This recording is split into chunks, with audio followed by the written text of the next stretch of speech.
अजित पवारांनी हे घेतला उमेदवार अर्ज, राजकीय वर्तुळात चर्चा।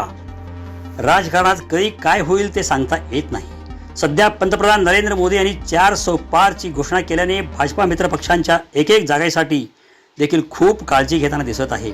त्यातच बारामतीची निवडणूक अजित पवार यांच्यासह भाजपासाठी सुद्धा प्रतिष्ठेची झाली आहे। येथे शरद पवार गटाच्या सुप्रिया सुळे आणि अजित पवार यांच्या पत्नी सुनेत्रा पवार उभ्या आहेत। मात्र काल सुनेत्रा पवार आणि अजित पवार दोघांनीही उमेदवारी अर्ज खरेदी केल्याने राजकीय वर्तुळात चर्चा सुरू झाली आहे।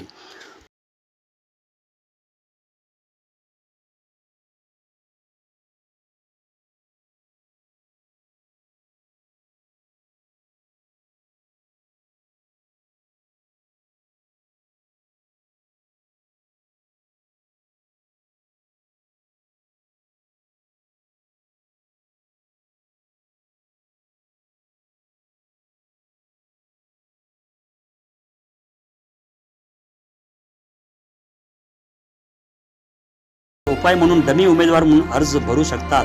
बारामती मतदारसंघासाठी उमेदवारी अर्ज दाखल करण्यास 12 मार्च पासून सुरुवात झाली आहे। अर्ज भरण्याची मुदत 19 एप्रिल रोजी दुपारी 3 वाजेपर्यंत आहे। दरम्यान बहुजन समाज पार्टी, देश जनहित पार्टी, अखिल भारतीय जनता दल, रिपाई आदी राजकीय पक्षांच्या उमेदवारांनी देखील उमेदवारी अर्ज घेतले आहेत, असे बारामती निवडणूक निर्णय अधिकारी कार्यालयाकडून सांगण्यात आले आहे।